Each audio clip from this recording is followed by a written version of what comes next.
Denise. It's Denise. It's Denise. It's Denise. It's a podcast party. It's a podcast party. It's a podcast party. I gotta say, I feel like we're besties now after this. What's up, guys? It's Denise Salcedo.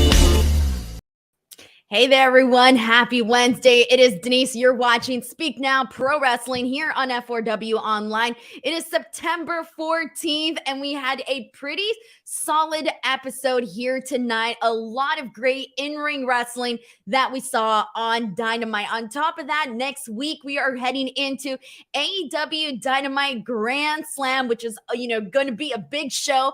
We got matches announced for that. There's so much to get into here today. But before we get started, let's go ahead and just I just want to say what's up to everybody. Thank you so much for joining me here today. It's always a good time. Wednesdays are my favorite streams to do here on F4W Online, just because you never know what's going to happen on Dynamite. And I thought today was a pretty damn solid show. Now, before we get started, just a heads up, guys, if you want to help support the show, help support me and the stream, you are more than welcome at any point throughout tonight to send in a super chat. If you do send in a super chat, you get your question, comment, or statement, rant, opinion, your joke, whatever it is, your food recipe, I don't know, whatever you want, you get it read here on the air, on the stream. It's just a good way to help support me on here, so I appreciate it. But first and foremost, we got our first super chat of the day. This is from Steven, who says, let's do this. Hell yeah, let's get this podcast party started, man. Thank you so much to Steven for getting us going with our first super chat of the day. We got lots of comments in here right now, but let's go ahead and get into our opening match of the day. So the big thing that we were for Dynamite today was really the fact that we're heading into Grand Slam. We had both semifinals matches here tonight to basically decipher who is going to be headed for the finals. And for the most part, I think it was pretty straightforward. Obviously, we know why this tournament was put together. We know the reasonings behind it and why we have to crown a new champion. And for the most part, this has been a pretty straightforward tournament. I feel for the most part, everybody who you expected to win or who you expected to continue on and go to the finals is pretty much what we're getting here. From the very beginning, and I'm sure a bunch of other people saw it coming, but it seems to me that the best prediction or the safest prediction, or I don't know, whatever you want to call it, I have a feeling we're going to crown Bryan Danielson AEW World Champion at Grand Slam. Obviously, we still don't know, but let's talk about our opening match. So our opening match was a semifinals match, Sammy Guevara versus Jon Moxley. This was one that was interesting because a lot of people did not expect Sammy Guevara to go into the semifinals for this match. I was surprised. I remember talking about it on the last show. But truthfully, here's the thing about Sammy, that even though he gets a bunch of hate and stuff and on the internet, and people boo him like crazy on the show, and you even saw that here today when he was going in and punching Jon Moxley and everybody was booing, and then Jon Moxley comes in with a clothesline, just takes him out, and everybody starts cheering. But his matches are hella entertaining, and at one point we had This Is Awesome chance, because what this was a fun match between Sammy Guevara and Jon Moxley. They went out there and they had a freaking hell of a time of a match here. Let's see, some moments I thought were freaking awesome here. Were really just I loved the chop exchange between both guys, and it was funny because obviously Sammy Guevara was not, his chops or his slaps are not as hard as Jon Moxley's. And I've talked about this in other podcasts. When you have a chop exchange or a slap exchange or some sort of exchange and the other guy isn't, hitting as hard as the other guy, it's noticeable, right? And you kind of have to sometimes suspend your disbelief. Now, that's something that I literally just talked about. I remember when I was talking about Gunther and Sheamus and how you didn't have to do that for their match. And we've seen so many different occasions where you don't have to do that, right? So in this one here, obviously Sammy wasn't hitting Jon Moxley as hard as Jon Moxley was hitting him. So I freaking loved this moment where Jon Moxley gets chopped by Sammy Guevara. It's nowhere near the level of Moxley's, right? So then Jon Moxley like throws himself on the floor, essentially mocking Sammy Guevara for said, having like a weak, for having a weak chop, right? So I thought that was freaking hilarious. I absolutely loved that spot. I thought it was brilliant, actually. I really enjoyed that. We see Sammy hit the tornado twice on Moxley, springboard cutter on Moxley as well. Moxley finally goes in, gets him with those elbows. There was a really good moment too where Jon Moxley is going in for the lariat, and instead, Sammy Guevara countered it into a Spanish fly. Got a near fall during this, and I think the fans, like after this moment, were really like just much more invested into this match when they really brought in those awesome chants, etc. We saw a really nice avalanche German suplex. That was great too. We did see Ty and Anna come out, and I thought, oh man, I hope this doesn't ruin the match. And they come out, they try to distract Jon Moxley, and I believe it was Ty Mello, who hits Jon Moxley right in the nutsack. She kicks him right in the dong, kicks him. But so this kind of, for a second you're thinking, oh my God, is Jon Moxley going to get screwed? But in the end, Jon Moxley ends up getting the victory over Sammy Guevara. I liked this. This was a fun match. They still incorporated, Sammy Guevara trying to cheat, using the girls to cheat like he did last time. And this time it didn't work. And then we also got like a fun little interaction between Renee Paquette and Ty Mello on Twitter, where Renee ended up telling Ty Mello to keep her cheap shoes off of her husband. I love this. This was freaking awesome. Good match, good start to the show. And obviously, I think most of us were expecting Jon Moxley to win. The man is supposed to be on vacation, y'all. He's supposed to be on vacation. He was supposed to be taking 6 weeks off after All Out, and the man had to show up to work and ended up getting kicked in the penis for it. Think about that. But we'll talk more about that in just a second because we got more Jon Moxley conversation coming up. But in the meantime, for those of you here in the chat, what did you guys think about Sammy versus Jon Moxley? How did you guys feel of this? How did you guys feel about this match? Let's see what people are saying. Also, if you want to make sure you get your question, comment, or statement read, you are more than welcome to send in a super chat. But let's see what people are hearing. Saying, Matt Hensley says, Denise, you need to give Ty Mello some tips on nut shots. She missed a bit and got him right in the ass. Okay, she had heels on, didn't she? Regardless, like if she got him in the penis, she got him in the butt. Regardless, she like kicked him with the freaking heel on. Think about that. Regardless of where it landed for Jon Moxley, that had to be painful. Okay, seriously, really, really painful there. And let's see what else we got here. Steven says, "Well, who hasn't had a vacation taken away and gotten kicked in the nuts?" Exactly. Seriously. It was funny because I even for like a split second thought like, would it be funny if like Renee just like popped in there during this interaction and was like, what the hell, But either way, Ed Jones points out that the crowd was pretty hot for that opener. Yeah, I agree. I really, and they should be because it was a good opener. So they definitely should be, interested in that. All right, guys, so let's go ahead and move on because after this, we got MJF going off and cutting another one of his promos that he normally does. And we got a lot that came out of this, okay? So where do I even begin? All right, so MJF basically comes out and, he starts going off on Jon Moxley. So just to rewind a little bit, Jon Moxley, supposed to be on vacation. Jon Moxley just lost the AEW World Championship to CM Punk and was supposed to be on vacation. Comes back, works his way into the in wrestling in this tournament, gets kicked in the penis, actually wins the match, and then gets buried by MJF, who goes on and starts calling him all sorts of things during this promo. And then on top of that, there was the whole conversation about Jon Moxley not being in the top 10 on the PWI 500 today. So there was just a lot going on in Jon Moxley's world in these last 24 hours. MJF comes out, and I thought this was hilarious because obviously, he's a heel. We love to hate him, etc. He comes out and he tells the whole entire crowd, like, keep your fat mouth shut. And I love this because the second he said that, you just heard like a roar from the crowd where they were like all cheering. And if you think about it, it's pretty damn hilarious.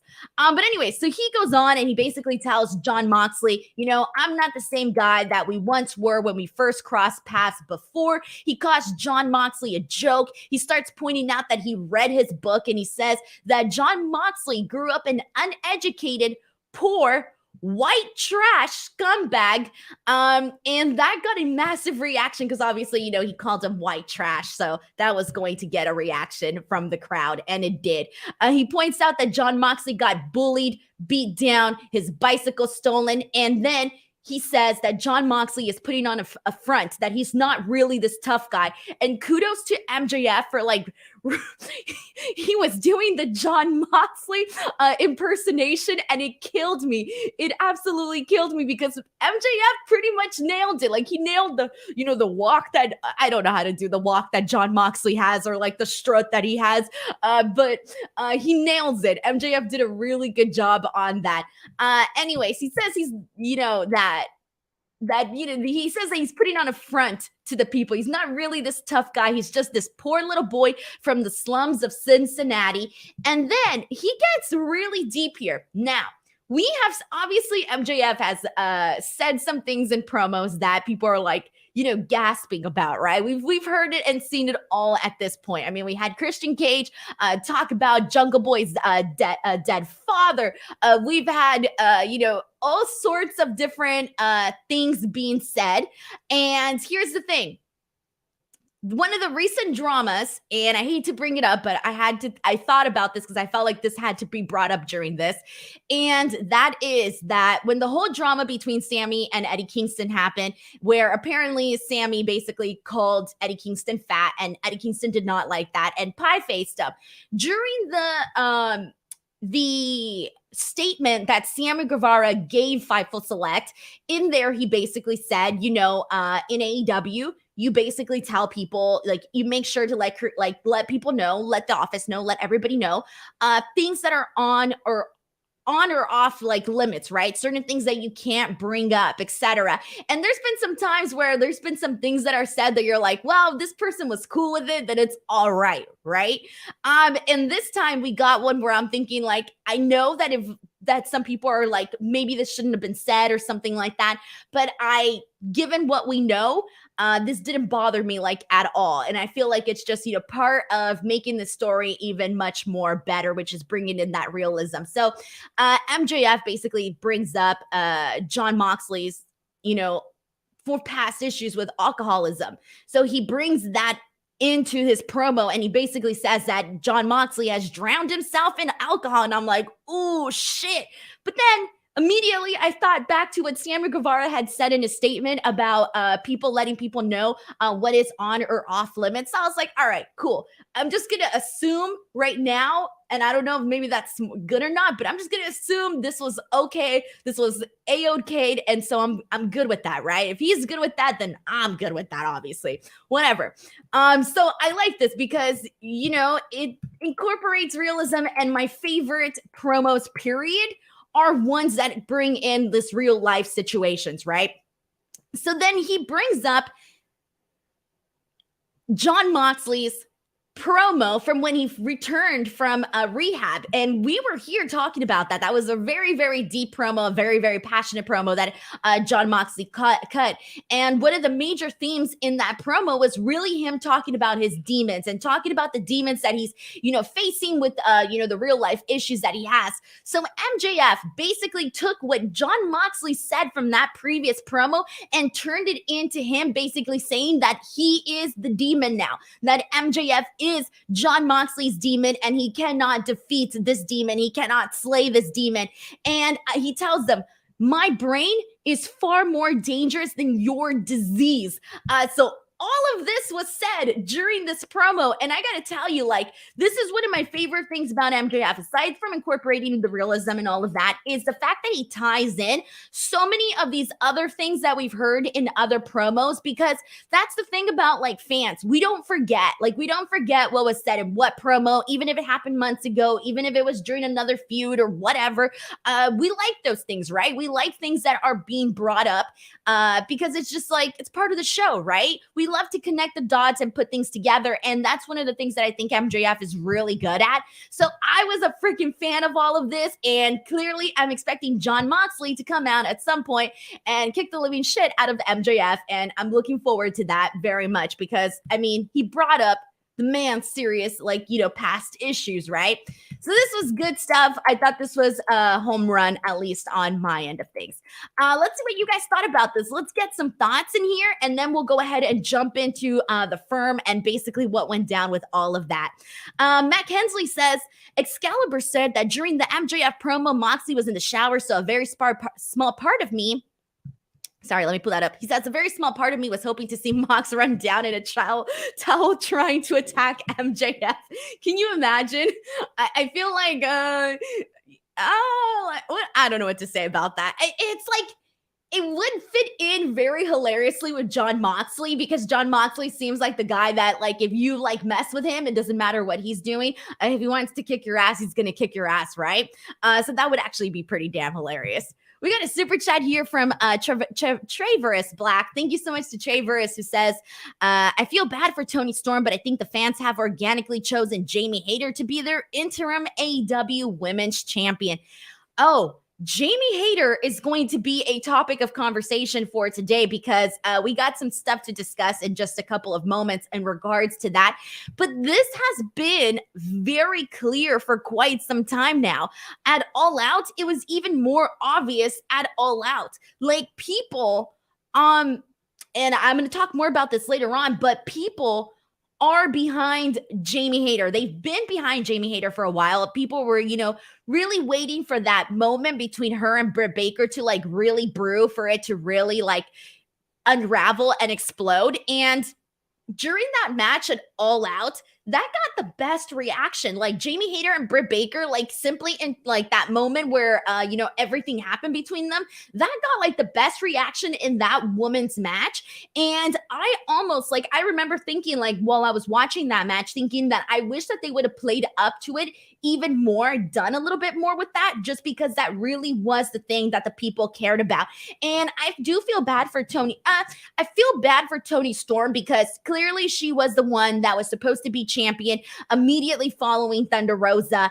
And I just feel like that her time, though, Toni Storm's time, it almost feels like it came and went really damn fast. Like we all like Toni Storm, right? But I do feel like the crowd, I think because people knew that Toni Storm was the one next in line, I almost feel like they were like, nah, we kind of want to see, Jamie Hayter win the championship, which is interesting because even though Jamie Hayter is like super popular, I didn't think like, it's her time just yet to win the championship. It's clearly Toni Storm's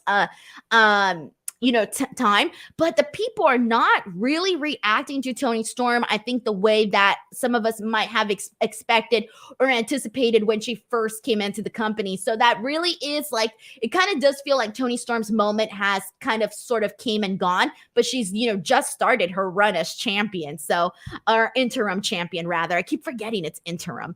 But anyways, we'll talk more about that in just a second. But thank you so much to Traverus Black for sending in that super chat.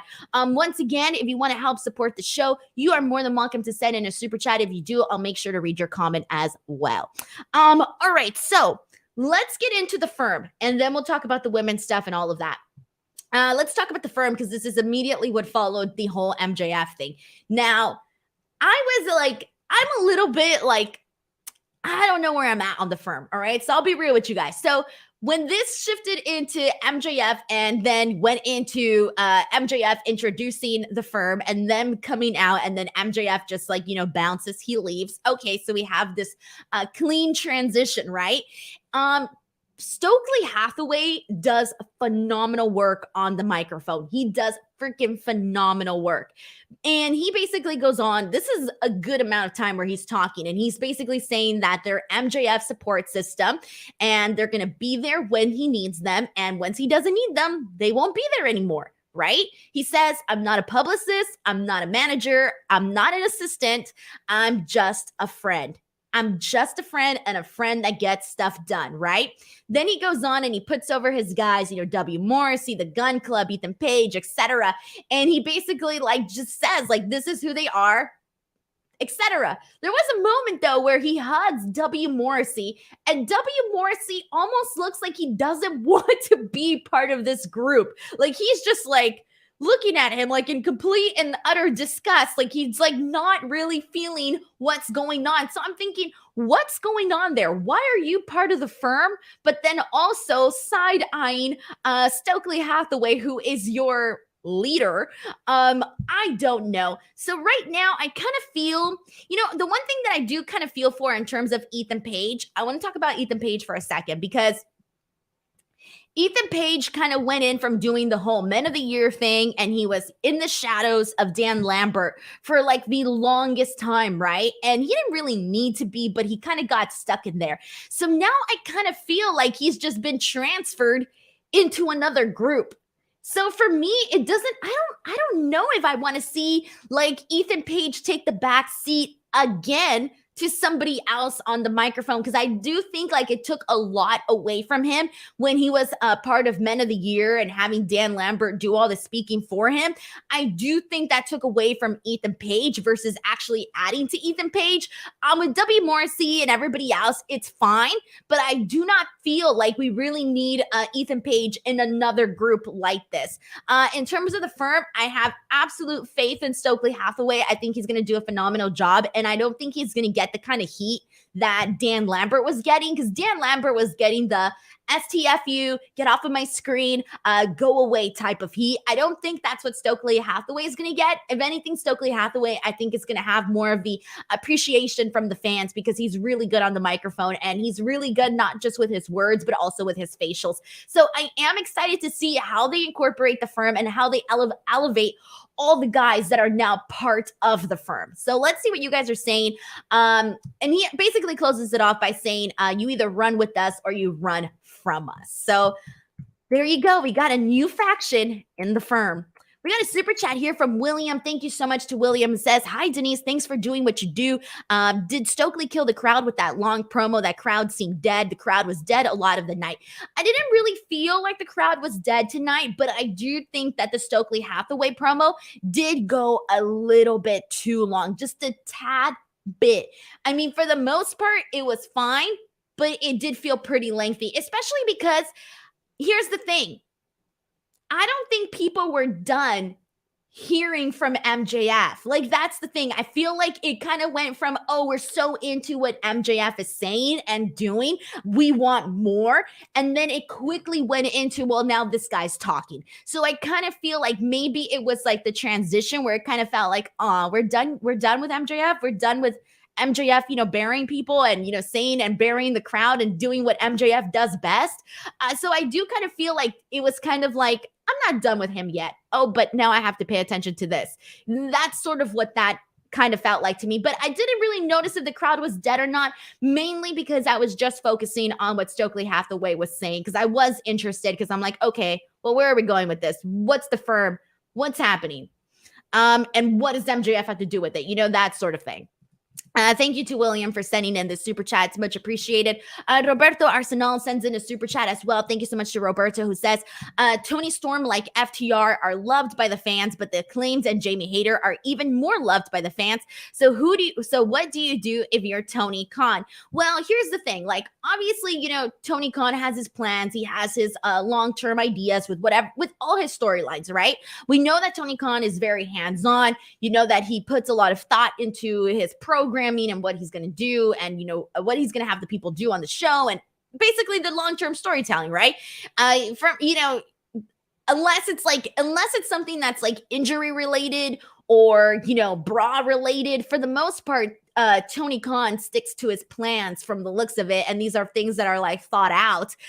So with that being said, it's like he has to finish what he's planning on doing. But I do think in certain circumstances, you got to listen to the crowd, because here's the thing. Like, one of the things that I've been thinking about in regards to Jamie Hayter is like, she's over, right? Like, she's popular. The fans want to talk about her. The fans want to see her, pushed a little bit more. They don't just want to see her in the shadows of Britt Baker, right? So I know their stories are not exactly the same, but I did, in thinking about Jamie Hayter, I did think about two people. One of them is Thunder Rosa. Thunder Rosa, for a very, very long time, we were waiting for her to become champion. It took forever for her to become champion, right? The other person that I'm thinking about, and more so a little bit more, is Chris Statlander. Chris Statlander, I feel, is like when she came back from her injury, when she came back, she was the person that, like, the woman that people wanted to see, kind of get her flowers, kind of get some reward of, from being there. And, she's working so hard and she's doing a good job. And, things were aligning for Chris Statlander. And we all remember when she lost to Ruby Soho. And unfortunately, Ruby Soho was kind of put like in an icky spot there where people didn't want it. Like, Ruby Soho was a baby face, is a baby face. And people didn't want to boo Ruby Soho, but at the same time they did, because they really wanted Chris Statlander to win.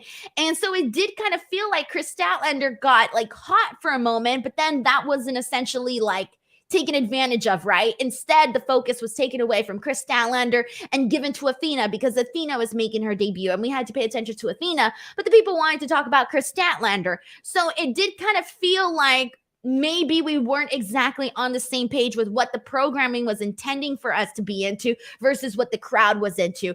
But it does feel a little bit more different now, specifically talking about Jamie and Britt, because that's the story right now. The story is Jamie and Britt Baker. They're the story. So anyways, I hope the same thing doesn't happen to Jamie Hayter, where like you wait so long for her moment to come, All right. Thank you to Roberto for sending in this super chat as well. And the fact that everybody wants to talk about Jamie Hayter and we're not even on that part of the show yet should probably tell everybody everything. But let's get some thoughts on the Firm. This is from Zeno Hour, who says, I love this for Stokely. The Firm has big potential, but I'm still surprised Stokely and the baddies didn't work. I thought it was a perfect fit, but it ended up being awkward. I'm glad TK fixed it. I didn't think it was too awkward. I didn't think it was awkward. It's just that Jade didn't really need it. I think Jade carries herself well enough where she doesn't need somebody else speaking for her. I like it, but it did help elevate Jade in the sense where it's like she's all about the money, so she's got a whole team with her. That part was great, but I don't think Jade needs somebody to speak for her in that regard. All right, so let's go ahead and move on from here, guys. Let's get into another match that was really, really good. And like I said, we got a lot of really good in-ring action here tonight. We had the Jungle Boy open contract. So basically earlier in the day, there was a promo, a video, whatever that went out. And Jungle Boy is basically saying that, Luchasaurus is a tall task. In order to prepare for that, he has signed an open contract and he wants to get back into the swing of things. Jay Lethal is the person that ends up answering that. And so we ends up getting Jungle Boy versus Jay Lethal. And personally, the second I saw that, I was pretty damn excited about it, because I think that like Jungle Boy does phenomenal like work in his singles action, especially when he's in there with guys that are a lot more advanced. And Jay Lethal and him had a really fun match, I think. I loved, like, right off the bat, you saw like the exchange between both of them with rights and lefts and whatnot. This was a fun match. Jungle Boy went in there and did, his arm drag, his drop kicks, etc. There's a moment where he's going to do a dive onto the outside onto Jay Lethal, but instead Satnam Singh just like stands there like a big giant like wall right in his way and just completely blocks him. So that was a little bit of fun there. Think we went to commercial break. We came back. Jay Lethal goes in there and does a beautiful tope suicida to Jungle Boy. Really great stuff. But the thing that I do want to talk about here is the snare trap. So prior to Jungle Boy being out for a bit, one of the things that AEW was doing really consistently well was really putting over and building up Jungle Boy's finisher with the snare trap. Like, he was just getting them wins back to back and getting them obviously through his finisher with the snare trap.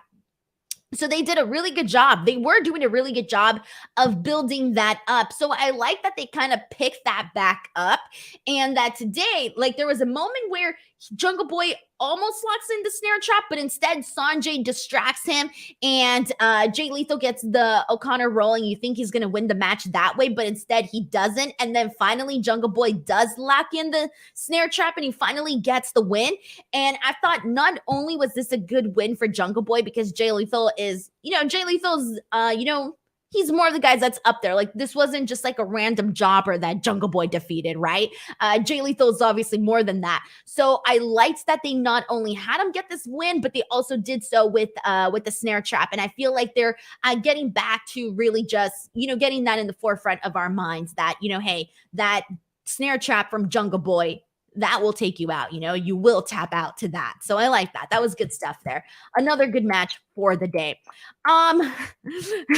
Aaron Murray says, what was up with those fan signs tonight? We saw a lot of interesting signs here today. There was some, people are obviously touring, guys, with the CM Punk stuff, the Elite stuff, and that was clearly displayed here tonight. It's funny, but I do like this, though. I like that people are putting more thought into the signs that they're going to take to the shows. Like just what, I think last week or like the week right after All Out. Yeah, last week.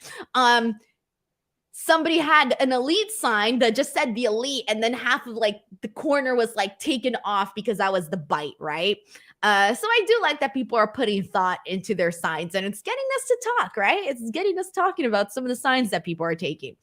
We got a quick package where Darby Allin is showed doing some sort of, I forgot the name of the event, but he was doing some Darby Allin stuff. Darby Allin's crazy. Doing something with a freaking like dirt bike or something. Sorry, guys. I don't know about that world. I don't know about that extreme sports world. I'm not in that sports world, so I'm out from there. But it was still cool, though, to kind of see him, do something like an appearance like that. Matt Hardy ends up challenging Darby Allin. That's going to be happening on Rampage next week. So we'll talk more about that later once we get to all of that. All right. We got a quick match here, and this one was from Powerhouse Hobbs versus Matt DiMartino. This was a quick win with the spine buster, and Powerhouse Hobbs got busted open in his mouth, literally from this spine buster. I don't even know what the hell happened that caused him to actually start bleeding from the mouth. But this was a quick win. He literally hit the spine buster, won the match, and then he cuts a promo. If you guys recall, Powerhouse Hobbs betrayed Ricky Starks and then defeated him at All Out, right? Which I didn't think was the right call. I do think Ricky Starks should have won that match, but whatever, we're past that now. He goes out there, he's recalling how he beat Ricky Starks at All Out and basically says that this is going to be the new chapter of his book in the Book of Hobbs. I'm going to be real with you guys. I don't like Powerhouse Hobbs as a heel. I don't think he's that great of a heel, to be honest. I kind of like Powerhouse Hobbs more when he was a babyface. The heel Powerhouse Hobbs doesn't seem to be connecting with me just yet. I feel like, and maybe it was the promo, there wasn't really anything special about it. The new chapter, the Book of Hobbs, all right, thumbs up. Cool, but nothing for me to really, write home about. There's nothing really there. Personally, I just think that heel Powerhouse Hobbs isn't working the way that I thought it would, especially initially when he did that turn, when he turned on Ricky Starks. Oh, I loved that. That was amazing. I loved that turn. It was phenomenal. I remember coming out here and just being like, that was my favorite thing ever. But I don't really think he's followed it up to that extreme where I feel like, yeah, Powerhouse Hobbs is a heel. I'm here for it. I don't really feel that way. I'm a little bit just a little bit removed from it, I guess you can say. Ricky Starks comes out from the crowd. He gets a nice reaction. He ends up just hitting Powerhouse Hobbs with the microphone, and that's that. I'm really happy that Ricky Starks is finally getting a little bit more recognition. He's getting this moment, because for the longest time, man, I remember being out here and talking about how Ricky Starks needs to get more TV time and we need to see Ricky Starks do more matches and this and that, right? A million other things I said. And I finally feel like we're getting that, but I almost want to see Ricky Starks move on from this Powerhouse Hobbs feud. I want to see him go on and do something else already. And I know that's not going to happen because this really just got started, right? But I think Powerhouse Hobbs needs to level up that heel work, man. He needs to level it up. All right, so let's go ahead and see what people are saying in regards to all of this and see what people are saying. We got Roberto, who believes that Hobbs actually needs a mouthpiece. He would actually be great in the firm. Just throwing that in there. If that were to happen, that would be great there. But Whatever, right? All right, let's go ahead and see what else we got here and see what people are saying in regards to this. This is from Roberto as well, who says he most likely bit his lip when he did the spine buster. He probably did do just that. This is from Leonard Aarons III, who says Powerhouse is going to win the AEW World Title with a spine buster, and it's going to be great. Hobbs is a throwback to the territory days with his approach, and I am here for it. I need a little bit more.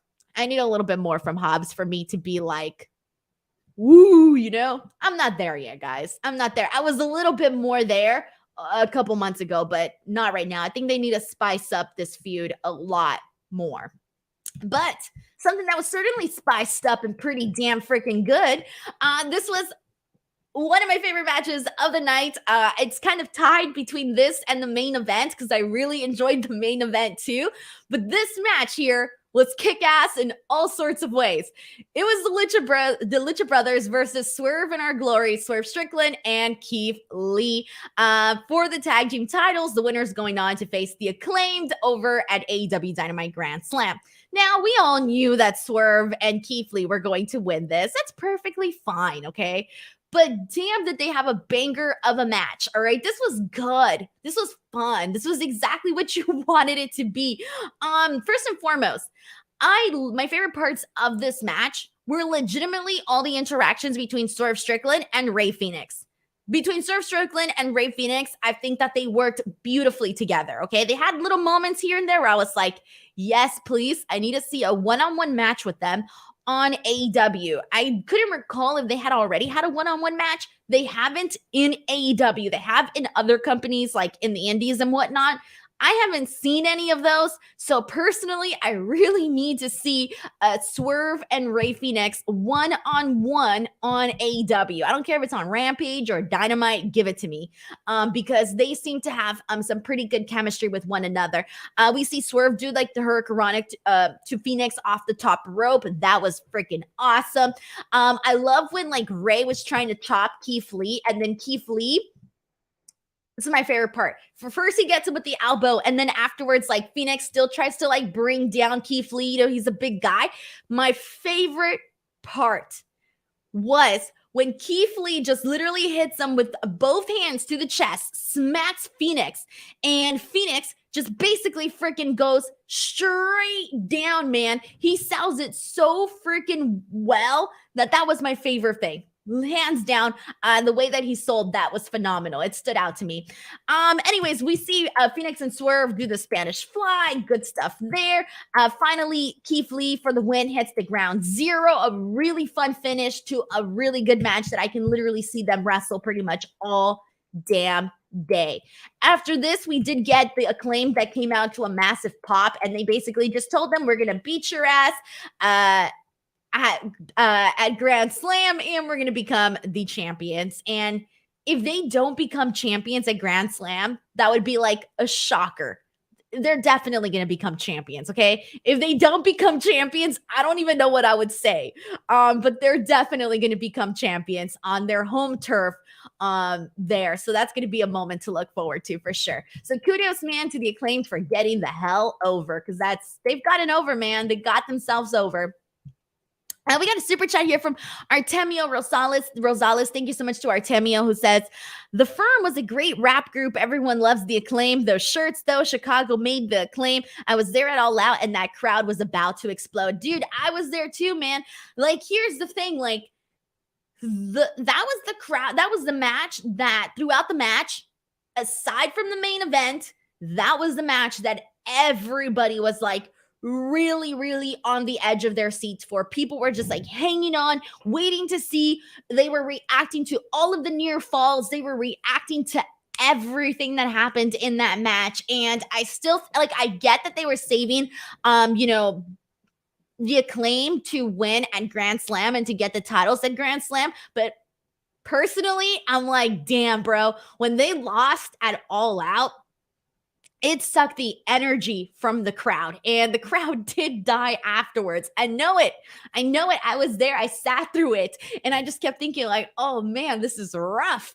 But regardless, their moment has to come at Grand Slam. So good for them.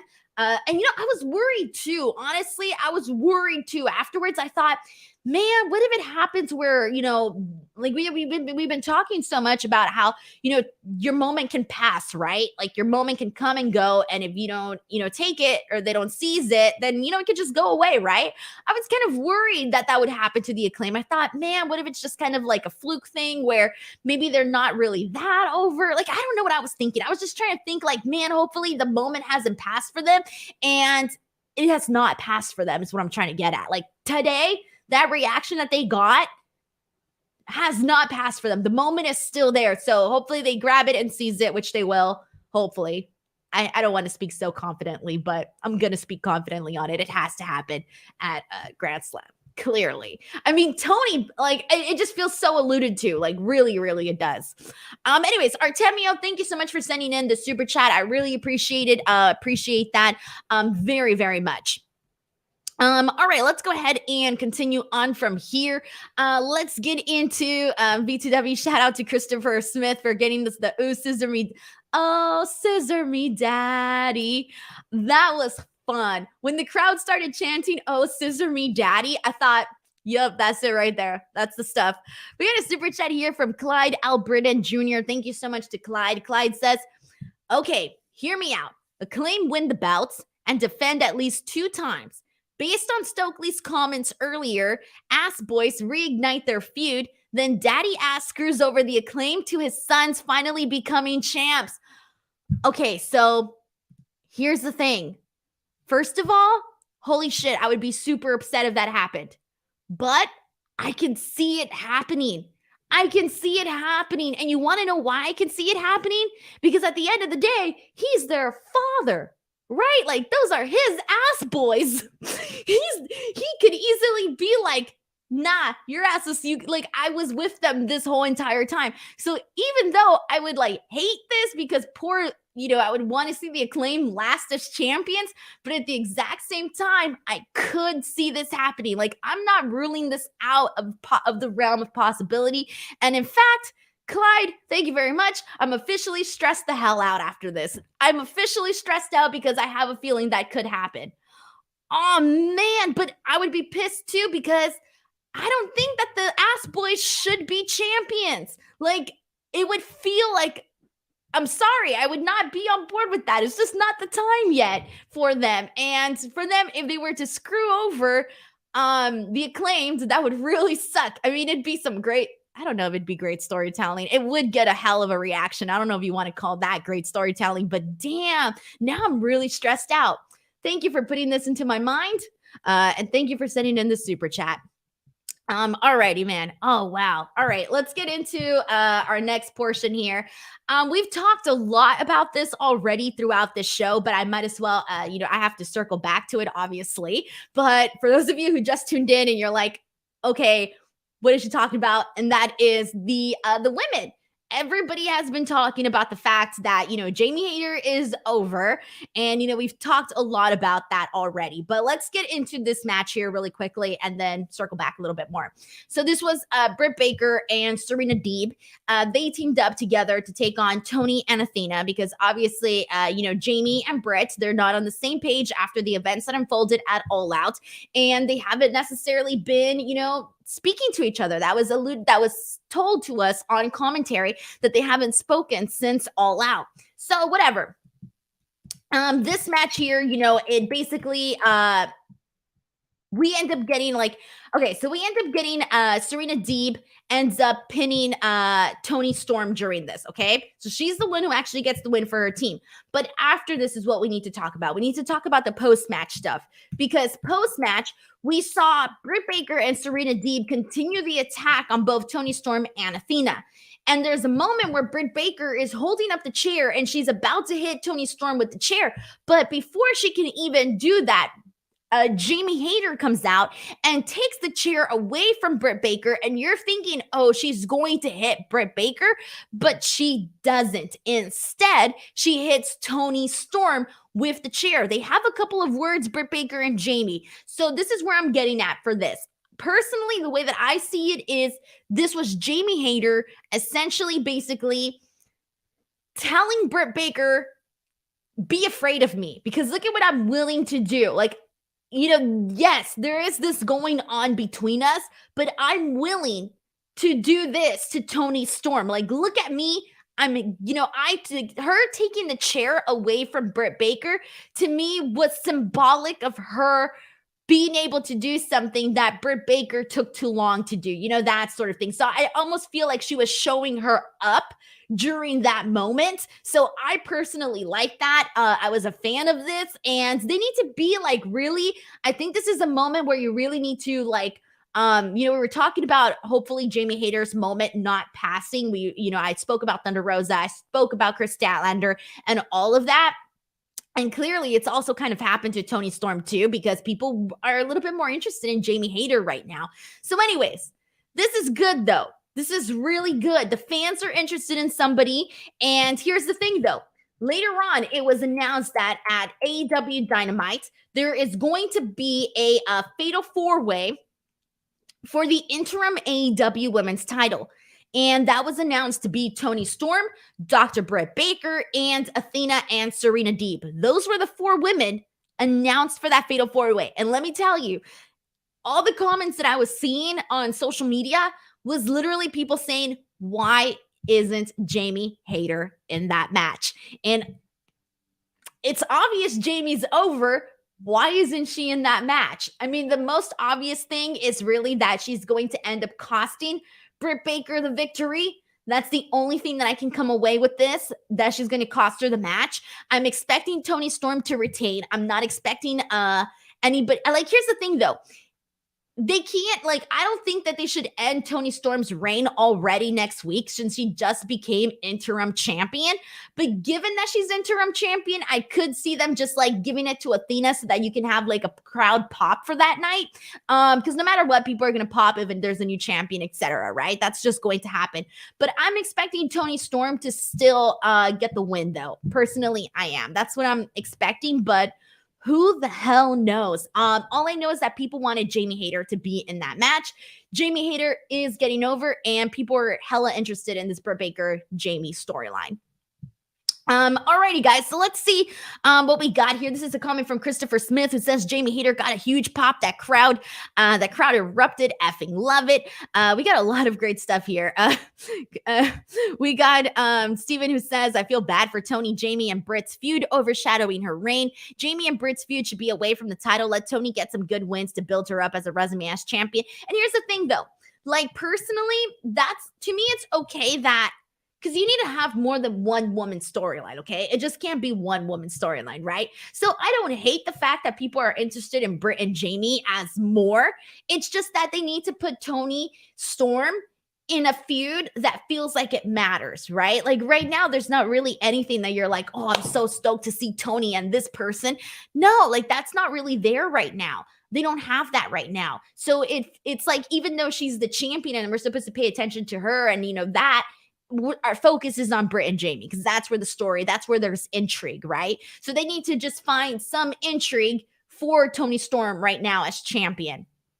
We got a super chat here from Leonard Aarons III. Thank you so much to Leonard, who says, Jamie was originally brought in to help Britt maintain her hold on the title a year ago. It's poetic that Jamie's path to said title inevitably will take her through Britt one way or the other. The split is coming soonish. Yeah, and this is something that all of us, we were expecting for a good amount of time. Like we all knew like months and months ago that this is what it was going to lead to,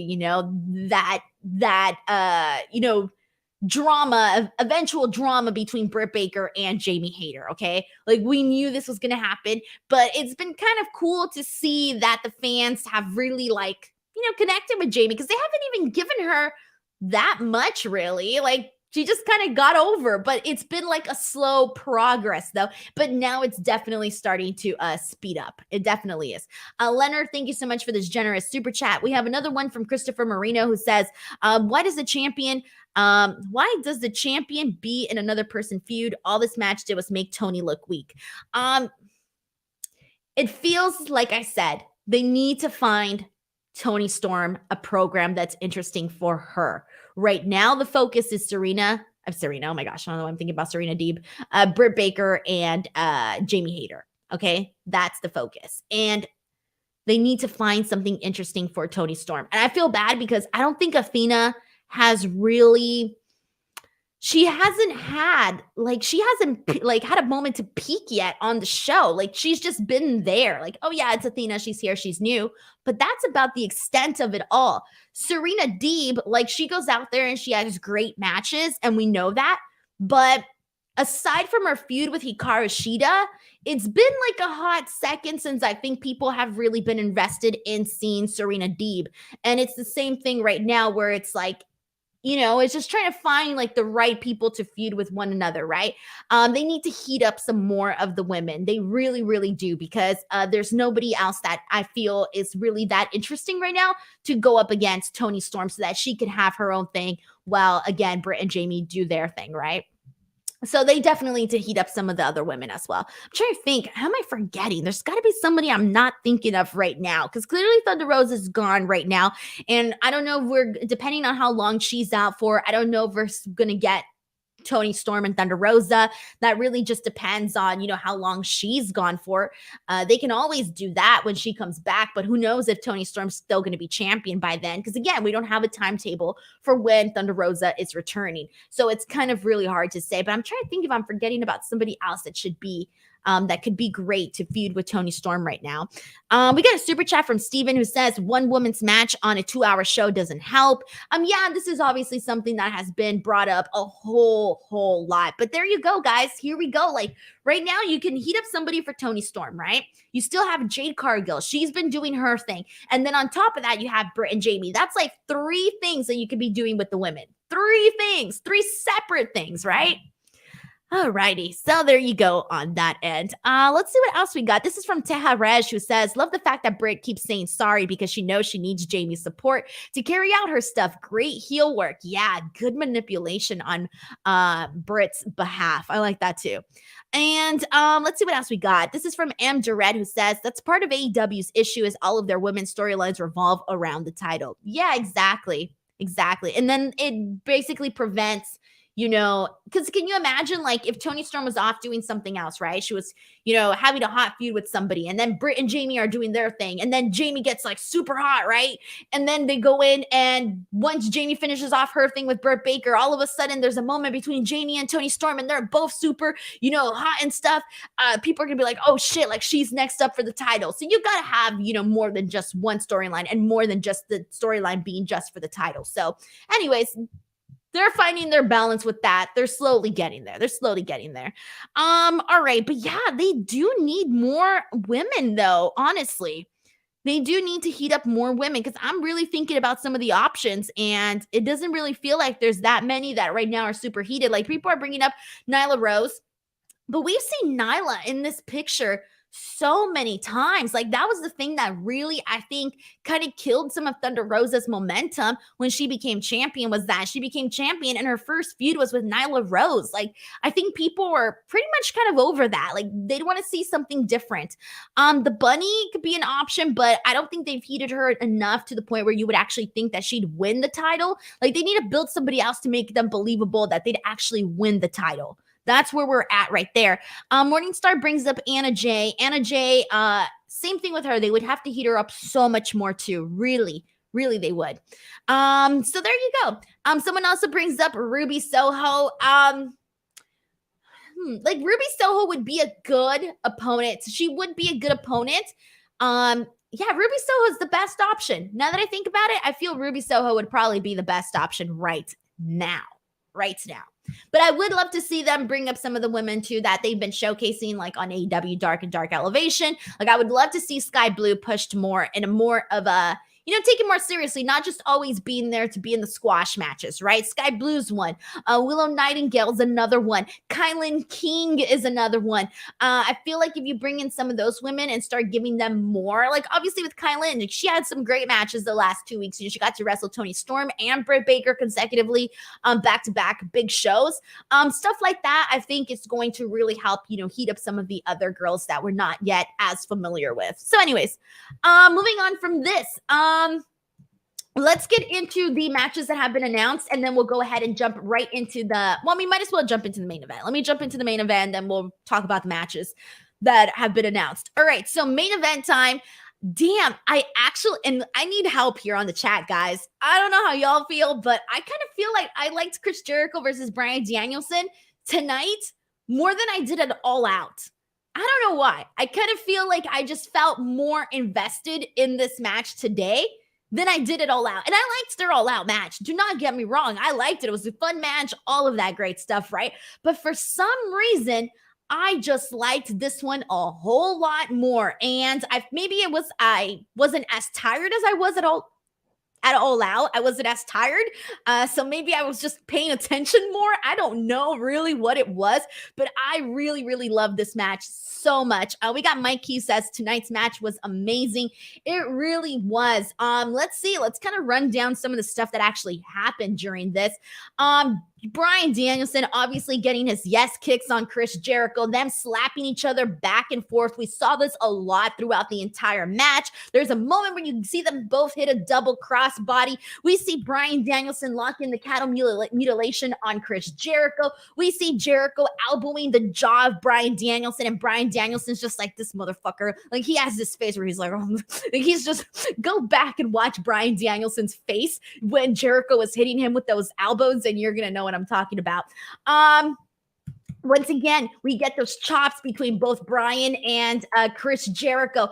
I loved when Bryan Danielson did his like combo of strikes that he normally does, right? Gets the kicks and gets the chops and etc. And then Jericho just goes in and hits the code breaker. I loved all of that. But then we got an injury spot. So basically, we end up seeing Bryan get hurt in his ankle or his foot or something. And he's out there, right? You know, he's holding on to the foot. Oh my God, this and that. The boot comes off, etc. And for a moment, like, Jericho's like looking at him like, oh, like, don't tell me this. He's like very angry. And I'm thinking, man, I really hope the match doesn't end this way. I really hope the match doesn't end this way. And it doesn't. I loved this because immediately Jericho didn't make him like lay there. We didn't have to wait very long for the action to resume. Jericho basically like went right in, seized the opportunity, and attacked. He attacked the living hell out of that foot of Bryan Danielson, okay? He literally, first and foremost, he got him on the ring post. He got him there with the figure 4 leg lock. Then they go back into the ring, and there's a moment where, Bryan Danielson tries to get some offense and he can't. Instead, he finds himself in the walls of Jericho, and Jericho has the walls of Jericho for a really, really long time.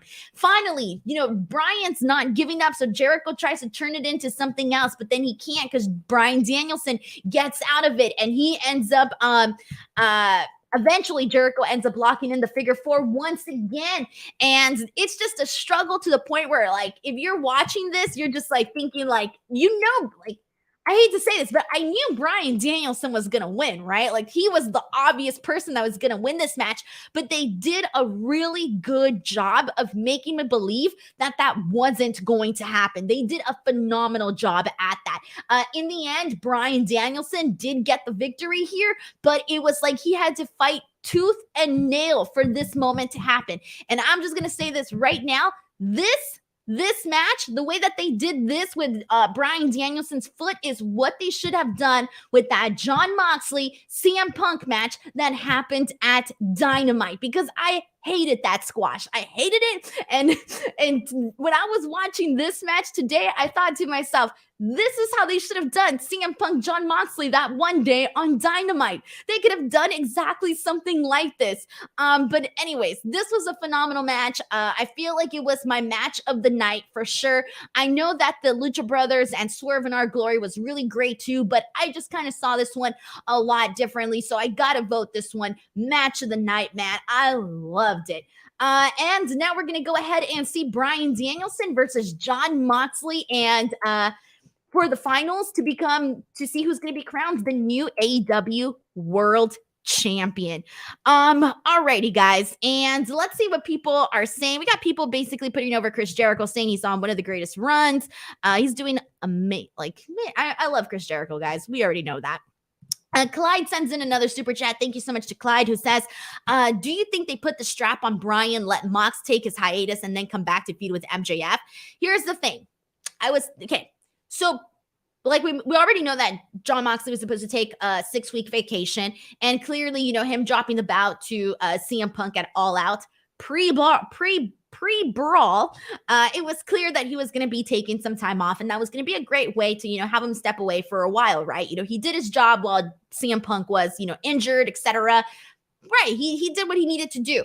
So here's the thing, though, is that we still don't have, CM Punk or the Elite back in AEW. The investigation is still going on. So it's like we're not expecting them back, at least not anytime soon, right? Like, who knows when this investigation is going to conclude?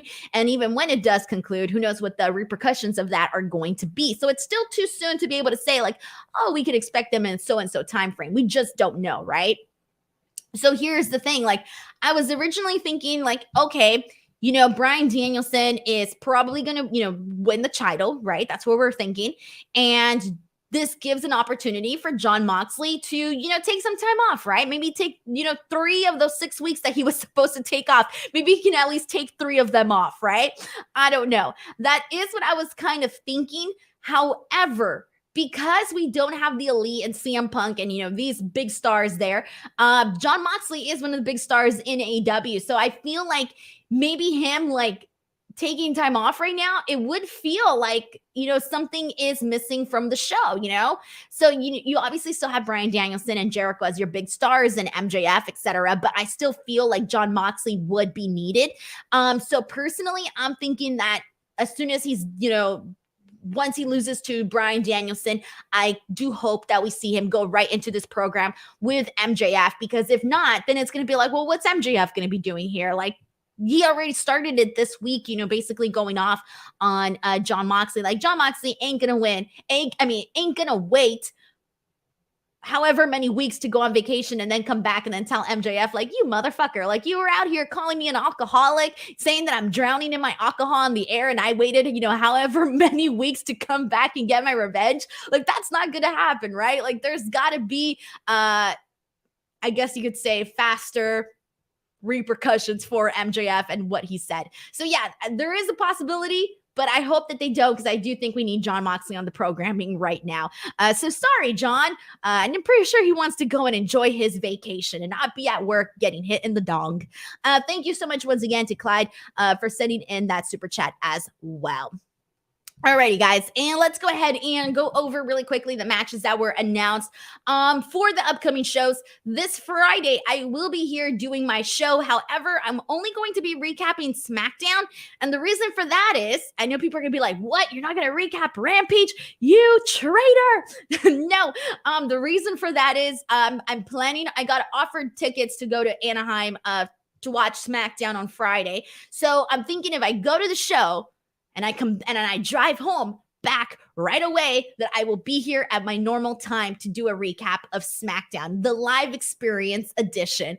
So I kind of want to go to the show and have a good time. So we'll see what happens there, but I will be here on Friday to talk about something regardless. And so anyways, announced for Rampage, Samoa Joe versus Josh Woods for the ROH Television Championship. Ethan Page versus Danhausen, that was made tonight. Penelope Ford versus Willow Nightingale, and then Matt Hardy versus Darby Allin.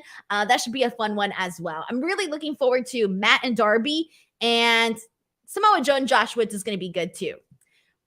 AEW Dynamite Grand Slam. The matches that have been announced include Jon Moxley versus Bryan Danielson to crown the new AEW World Champion. Swerve in Our Glory versus the Acclaimed for the AEW World Tag Team titles. Obviously, it's got to be the Acclaimed. Toni Storm versus Britt Baker versus Athena versus Serena Deeb for the interim AEW Women's title. Pick for that one is Toni Storm. And then Pac versus Orange Cassidy for the AEW All-Atlantic title. I freaking love this match. I'm already excited for it. I think it's going to be the match of the night. With that being said, I think Pac should win because bro, he really just started this whole thing with the AEW All Atlantic title. So I don't want to see him lose it just yet. I mean, obviously, if Orange Cassidy were to win, I wouldn't be like upset about it or anything, but I want to see Pac hold on to the belt for a little bit, guys. But that one should be a really good match too. And then last but not least, AEW Rampage Grand Slam, Hook and Action Bronson versus Angelo Parker and Matt Menard has been announced for that show. So there you go. We got a loaded wrestling weekend upcoming. Before I go, everybody, just a heads up, I am here 3 times a week. So if you guys enjoyed this show and you want to come back, I am here Tuesdays, Wednesdays, and Fridays. Tuesdays for NXT 2.0 and all hell's breaking loose on that end. Who knows what we're going to be talking about in the coming weeks since they're changing things up there once again. Then AEW Dynamite, you just never know what's going to happen on that show. And then Smackdown and Rampage on Friday, which is my most chill show of the week. Make sure to come in and hang out. Also, if you did enjoy the show, please let people know. Help spread the word. It really just helps continue grow the show. I appreciate any feedback, comments, etc. Tweet me. I'm always keeping an eye out on what you guys have to say about the podcast, etc. Last but not least, if you haven't already, follow me on Twitter and/or on Instagram @ Denise Salcedo, on TikTok @ Denise Salcedo, and on YouTube, youtube.com/Denise Salcedo. All right, guys, that's it for me today. I will see you guys on Friday. Bye, everyone. Thank you so much.